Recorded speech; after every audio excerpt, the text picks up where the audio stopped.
guys, it's YC1494, and welcome to the CompNation Classroom. If you had been paying attention to my channel before, you'll notice I haven't had a video out in a while. You'll also notice there was already a series called the YC1494 Tech Classroom, which is actually not anymore because I deleted it. But I'm going to scrap that, rename it to CompNation Classroom, because I'm not going to be known as YC1494 Tech anymore. It's just going to be CompNation. And speaking of which, I hope you enjoyed that that new intro that I have. It was made to me by a friend in a clan, in my Combat Arms clan, actually. So let's just jump right into it, shall we? When you are planning on building a new computer, the first thing you want to look at is your processor, because the processor will build on to everything else that you're going to put into your new computer. The first thing you want to base this on is, what are you going to be doing with this computer? And depending on what you're doing, you're going to either be getting a dual core, a tri-core, quad-core, hexa-core, or an octa-core. Now that's a little complicated. It used to be there were only dual cores way back in the day, like 6 or 7 years ago back in the day, maybe even longer than that. And then quad cores, dual and quad only, I think. I don't know if AMD had their tri-core out yet.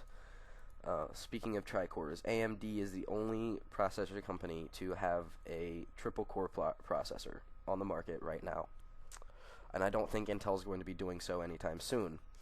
And then recently, last year, AMD introduced their 6-core line.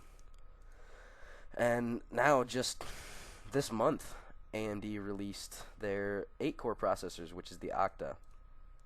Now, a core, this is going to get technical, not too technical. A core is literally a physical link in your processor. It's where all your information goes through and back out again into the rest of your system. Now, depending on how many cores you have, it depends on how fast your computer is going to be. The more cores you have, the faster it's going to be.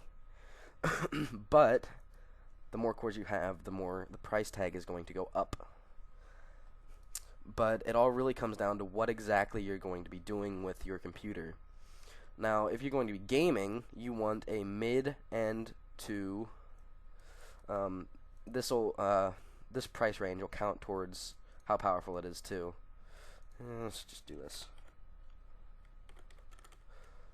Okay. Now, if you're gaming, you're going to want a mid-range to enthusiast processor. And what that means is you're going to want, I have a couple open here, you're going to want anywhere from in between the Core i5, probably 2300, to the Core i7 2700. Now I only have the i5 2500K and the 2600K open at the moment. But you are going to want somewhere in between the i5 2300 and the i7 2700K, which they just recently released. The i7 2700K, which, to be honest, you could save yourself about $65 and overclock the thing yourself, because all they did on the 2600K was increase the multiplier and add a 100 megahertz difference. So instead of 3.4 gigahertz, it's actually 3.5, and instead of 3.8 gigahertz turbo boost, which I won't talk about today, that'll be in a later episode, it'll go to 3.9.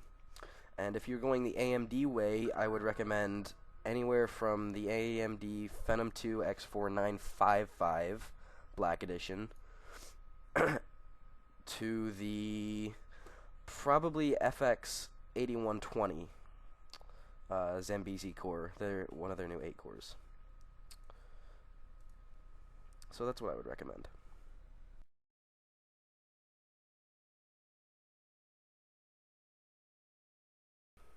Hey, sorry, my dad had to tell me something. But yeah, if you're going to be gaming anywhere from the AMD Phenom 2 X4955 Black Edition to the AMD FX 8120 Sorry, 8120. But most people, a lot of people, won't use this computer for anything other than simple web browsing and office use. Now these two can be combined because they both use about the same amount of power from a computer, depending on what office tools you're using. For office use and web browsing, probably would go for a lower end processor, a budget processor. Now this includes the Intel Core i3-2100 would probably be what I would recommend. That and up to the Core i5-2300. The 2300, I believe, is kind of on the line of budget and mid-range. So you could go either way with that. Sorry, that's my cell phone. Okay. Sorry about that. Yeah. So for Intel, anywhere between the Core i3-2100 and below that too, you could probably get away with an older generation Core i3, Core i5 maybe, but I would recommend going with the Sandy Bridge. Now be careful, because Intel is soon going to be releasing their Sandy Bridge E processors, and then these are they're a higher performance processor. They are going to be mostly used for mid-range and extremist applications in gaming, which would also include like extreme video editing, Photoshop editing, and web design, stuff like that. So stay away from the Sandy Bridge E if you're only going to be doing office and web browsing. But i3-2100 to the i5-2300. And for AMD, anything below the AMD Phenom 2 X4 955 Black Edition. Anything below that. I would even say, to be honest, if you were really wanted to push your system to the limit, and you were an enthusiast gamer, and you did more than just gaming, like video editing, photo editing, stuff like that, I would really push you to go with a higher power processor, which would mean one of the enthusiast processors. Right now, the 8150 is, I think, AMD's most powerful processor on the market, because it has 8 cores and the shared 8 megabyte cache, the shared L2 cache, and also the 8 megabyte L3 cache. That's something I don't think I've ever seen before, is the L2 and L3 caches being the same like that. So if you're really going to push your system to the limits and really are going to do a lot of the enthusiast stuff, I would recommend this processor if you are an AMD fan. Or if you are an Intel fan, I would recommend the i7 2600K, 2700K, or the Intel 980X. Do they still sell that? I haven't looked in a while because, yes. I would go with the 980X Extreme Edition, or if you were really, really power hungry, maybe the 990X, which is of course $1,000 processor. So make sure you have the budget for that if you're planning on it. But you're only going to be using this type of setup for a enthusiast, extreme, high definition, HD streaming, gaming, video editing, photo editing machine. Like, this is going to be a workstation processor. This is not going to be for the average user. And speaking of HD streaming, we've left a category out here, and that's home theater PC. That's what HTPC stands for, by the way. Home theater PC, you would most likely want to go with a higher end processor, especially if you're going to be streaming a lot of stuff, like a lot of HD videos. So I would recommend anywhere from the 2500K up to the 2700K.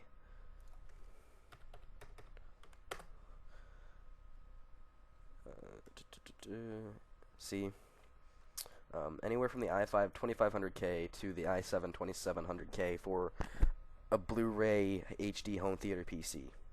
Now, if you're going to be streaming stuff like Netflix, you could get away with an i5 2400 and below, down to an i3 2100. But if you're going to be streaming HD video and doing Blu-ray, I would recommend a fairly mid to high end range processor. That noise you heard was Ventrilo, don't worry about it. If you would like me to talk about Ventrilo in a later video, please leave a comment, and I shall do that. And another thing you want to look at is future uses. What are you going to be using this processor for in the future? Say you only use your computer for office use and web browsing and maybe a little bit of school, but you're thinking about expanding to home theater PC or a gaming machine in the near future. You want to have some form of upgradability. So you want to take that into account. If you get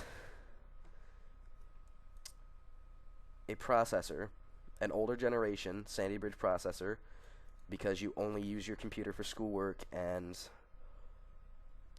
web browsing and office use, that socket is not compatible with the newer Sandy Bridge cores.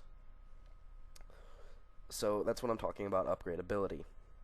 Because if you get a computer with the socket LGA 1156, which is what the older Core i series processors run on, unless you're going to the Extreme Edition processors, which are LGA 1366, I believe. You're not going to be able to upgrade your processor without first upgrading your motherboard. So if you are planning on doing something a little more higher powered in the future, but you don't need such a higher powered processor at the moment, keep that in mind. And now we're down to the final category, your price range. You want your price... Now, this is a complicated category to do because say you want that enthusiast power on a mid-range or budget price range. That's hard to do, which this is where you would turn to AMD. I do know for a fact that I'm pretty sure, I don't even know how much that sells for. Let's check that out, shall we? Oh, it's sold out, but it sells for $220, which, just by happenstance, oh, that used to be, sorry, no, wrong processor, which is $5 more than the 2500K. Now, I do believe the i5 2500K outperforms the 8120 in most categories. So, be wary of that. But if you want a budget, high-end machine, this is probably the processor that you're going to want to go for because it has a little bit of everything. It has a little bit of the budget, has a little bit of the lower price end for that higher quality, more power trade-off. So you're not paying near as much, which I've seen benchmarks. I don't want to pull them up right now because I believe I'm going a little too in-depth with this, and the video is getting a little long. But the i3 2100, due to benchmarks, according to benchmarks, actually outperforms AMD's 1090T processor, which is one of their fastest 6-core processors, for $40 less. That's your trade-off. So this is what I'm talking about. You can, Intel has always ruled over AMD in the field of processors. Now, this is a personal opinion. There might be some AMD fanboys out there that may disagree with me, which I'm sure there will be. But there's always been a better processor from Intel for the same price or lower price than what AMD has to offer.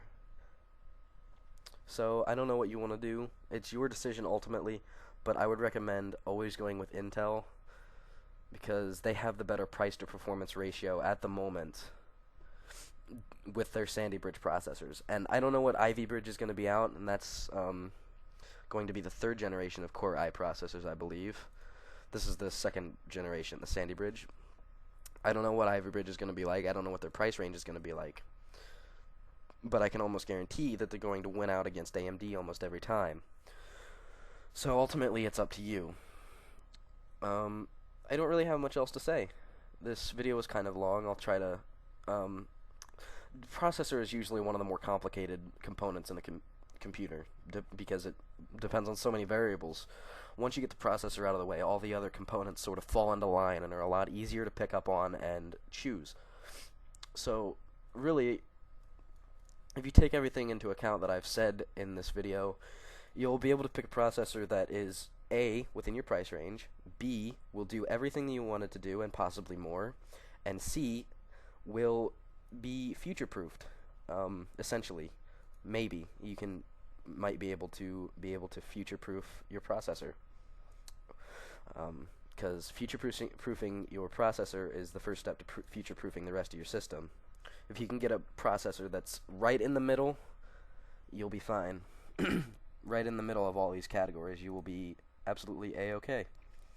So, with that final word of wisdom, if you stuck with me this long, thanks for watching this CompNation Classroom tutorial on how to choose a processor. Talk to you guys later.